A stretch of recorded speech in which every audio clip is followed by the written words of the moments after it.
Y a-t-il un autre endroit que le cinéma où l'on peut rire et pleurer sans que cela porte à conséquence?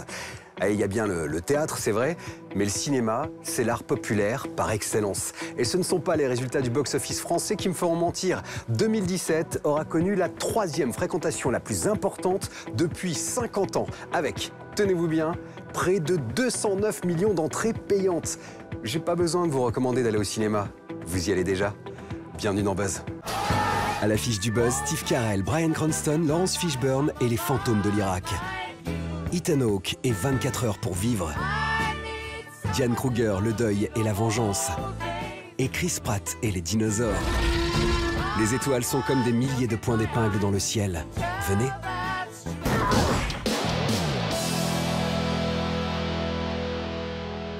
Les cinémas font le grand écart cette semaine entre le revenge movie In the Fade, la comédie teenage Ami, le plaisir coupable 24 heures limite et le drame supérieur 3 billboards, les panneaux de la vengeance. Dramédie ou comédrame, votre serviteur vous offre les sorties sur un plateau.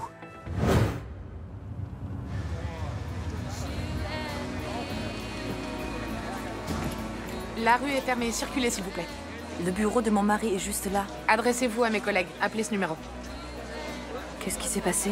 Il y a eu une explosion, circulez s'il vous plaît.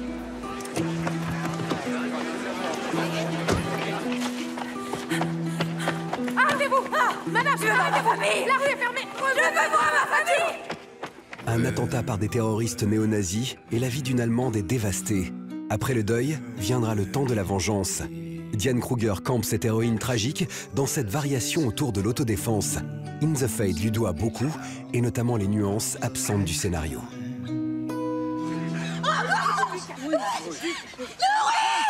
Je tomberai plus jamais amoureux. Tu jures? Ouais. Bah vas-y, crache. Ça marche pas si tu craches pas. Vincent cache à sa meilleure copine qu'il a rencontré Julie. Comme il aime se compliquer la vie, il tait aussi à Julie sa coloc avec sa best friend. Vincent, c'est William Lebgill, l'arme fatale de l'humour moderne, le pote qu'on aimerait avoir. T'es encore choisi une mère. En boîte. Tu fais quoi? Tu parles à qui? À personne. Là, ta maîtresse, c'est celle à qui tu couches ou celle à qui tu vis? L'argument est Ricky Kim et Ami captent la fureur de vivre des jeunes adultes avec acuité, entre teuf atomique et vanne à la chaîne, dans l'air du temps. T'as une autre meuf? Vincent, je sais. Mec, t'as une tête, elle est horrible. Allez, dites-moi ce qui m'est arrivé. Vous allez mourir. Encore. Combien de temps il me reste? Combien de temps il me reste? Il vous reste moins de 24 heures à vivre. Tué lors d'une mission, Travis est ressuscité pour 24 heures seulement, à moins qu'il n'achève la mission qu'on lui a confiée. Le postulat de 24 heures limite rappelle Hypertension avec Jason Statham, sans le côté gros délire à destination des nerds. Tu n'as aucune idée de ce que tu as fait. Je mettrai mes dernières forces, mais je t'aurai. Ethan Hawke incarne l'assassin avec un sérieux papal, tandis que les douilles valsent tout autour. Un actionneur qui fait le boulot dans les limites d'un mini-budget. Je n'ai plus que 16 heures et 4 minutes à vivre. So Mildred Hayes, why did you put up these billboards? My daughter Angela was murdered 7 months ago. It seems to me the police department is too busy torturing black folks to solve actual crime. The hell is this? Ne manquez pas 3 billboards, les panneaux de la vengeance. On y suit une mère de famille prête à tout pour mettre le grappin sur les meurtriers de sa fille, comme faire passer des messages sur les panneaux publicitaires de sa ville. I'd do anything to catch your daughter's killer. I don't think those billboards is very fair. Some other poor girl's probably out there being butchered right now. Ce western urbain permet à ses acteurs de délivrer des performances majuscules. Surtout Frances McDormand, récompensée au dernier Golden Globe. La mise en scène virtuose de Martin McDonagh transforme l'essai. There's a lot of good friends of Willoughby in this town, Miss A. You didn't happen to drill a little hole in the dentist today, did you? Of course not. Huh? I said, of course not.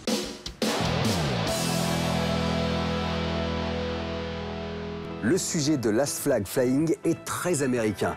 Les séquelles de la guerre, physiques comme psychologiques, et le rapport de la population avec ses vétérans. Le traitement ressemble, lui, à un film de potes, et quels potes? Steve Carell, Laurence Fishburne et Bryan Cranston. L'alchimie de ces trois-là fait véritablement des étincelles. On monte le drapeau pour Last Flag Flying. Because of my son, I came here, found you guys. It's gonna be buried in Arlington, and I was wondering if you guys could come with me. I'm taking Larry home. Alors qu'il s'intéressait à la jeunesse dans le formidable Boyhood, Richard Linklater se penche cette fois sur la vieillesse de ses héros, un trio de vétérans du Vietnam chargés de convoyer la dépouille du fils de l'un d'eux, mort en Irak. Du Vietnam à l'Irak, rien n'a changé, semble nous dire Last Flag Flying. You guys ready for an adventure? Let's go. Working with Richard Linklater was the primary attraction to doing it. He's a great director. Having the opportunity to work with somebody like that is a pretty big deal. And working with Brian and working with Lawrence Fishburne. We got to rehearse for about a week before we started shooting. I haven't been able to do that on a movie in a long, long time, and it was really fun to be able to sit down with Richard and Lawrence and Brian and the other members of the cast and actually go through the script. It was exciting to get a chance to work with people like that. Apart from everyone who was involved, I thought the script was great. Guess who this lad is? Huh? Stop! Also known as Larry Shepard, we were in the service together with your pastor. Bless my soul. Their history and the war and all of these tragic, traumatic events that they went through are really a backdrop to show these interdependencies between these three guys. It doesn't feel like one of those movies that you necessarily know exactly where it's going to go, or you know how these characters are going to relate to each other. And I like that too, because it felt more honest to me that way.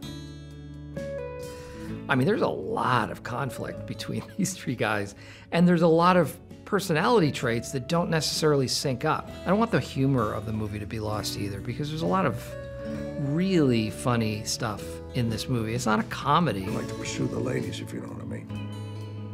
Quite frankly, no offense, but you cramp my style. You hear the setup for what this is, and it sounds pretty dark, and it is. At the same time, there's a lot of funny stuff in it. You're thinking about it?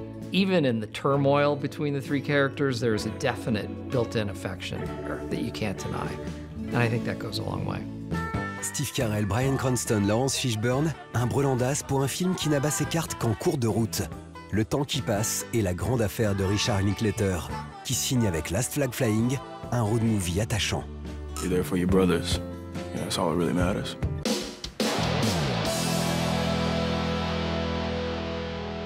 Un budget démentiel pour des dinosaures toujours plus photoréalistes, toujours plus belliqueux. Chris Pratt en prince du cool. L'élégant réalisateur espagnol Juan Antonio Bayona à la baguette. Jurassic World 2 part sous les meilleurs auspices. Les créatures sèmeront la pagaille en juin prochain. Je vous invite à regarder les premières images. Let's go. It was important to us that the story be balanced on the characters, some of whom we know and some of whom we're just meeting. Jeff Goldblum, not gonna lie, that's pretty awesome. Here I am talking about dinosaurs again? In this Jurassic World, you will see more dinosaurs than you've ever seen before.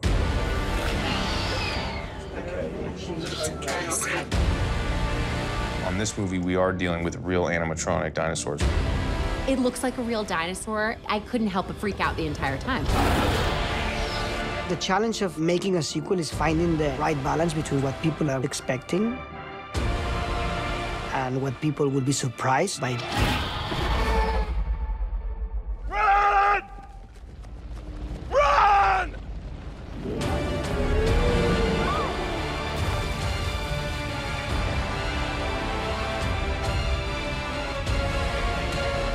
This movie is different. It's going to be intense and pretty spectacular.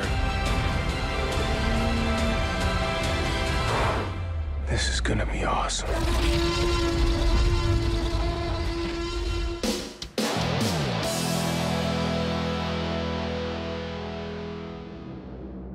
Monster Hunter est un phénomène au Japon. Un jeu de rôle exigeant, une chasse aux monstres éprouvante qui a séduit progressivement son monde. Et c'est tout un univers riche et cohérent qui s'ouvre à vous dans la nouvelle déclinaison World, à savourer seul ou en équipe.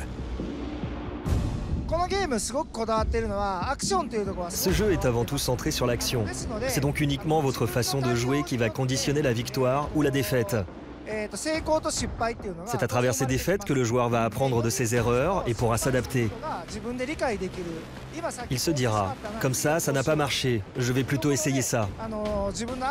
Et c'est en persévérant qu'il va surmonter les différents obstacles du jeu. Il était très important pour nous qu'en avançant dans le titre, le joueur ait un vrai sentiment d'accomplissement. Il y a par exemple des monstres herbivores qui peuplent l'univers. Si vous leur lancez des pierres ou les attaquez, ils vont prendre peur, s'enfuir vers d'autres zones. Et cela va attirer des monstres carnivores qui voudront en faire leur repas. Ainsi, si vous voulez combattre des carnivores dans une zone précise, vous pouvez vous servir des herbivores comme appât. Cela peut être un bon moyen de préparer l'affrontement. Vous aurez ainsi l'initiative et aurez plus de chances contre des monstres plus puissants.